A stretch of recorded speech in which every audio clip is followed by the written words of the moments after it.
Sprinkler इरिगेशनची सर्वात मोठी जी अडचण आहे ती म्हणजे उचल साचर करणं. की बाबा एक ठिकाणी स्प्रिंकलर लावलं आहे, मग तेवढं क्षेत्र भिजलं की उचलून दुसरीकडे न्यायचं.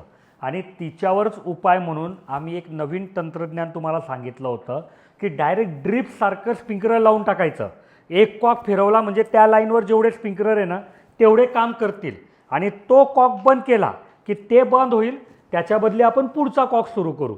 आणि याच्यामध्ये तुमचं शेत कसंही असो, म्हणजे लांबीला जास्ती असो कमी असो, जसं ड्रीप इरिगेशनला आपण प्लॅनिंग करतो ना तशाच पद्धतीने याच्यामध्ये प्लॅनिंग होतं. तर याच्यामध्ये फायदा काय होतो, एक तर उचल साचर करावं लागत नाही. उचल साचर करावं लागत नाही म्हणजे मजूर कमी लागतो. आणि तुम्ही जेव्हा स्प्रिंकलर उचल साचर करतात ना, एक तर ते रात्रीच आपल्याला लाईट भेटते, मग रात्री बेरात्री कोण शेतात जाईल. आणि ते उचल साचर करत असताना पिकाला धक्के लागतात आणि त्याच्यामुळे आपलं आर्थिक नुकसान पण होतं. तर त्याच्यापासून पण आपला बचाव होऊ शकतो.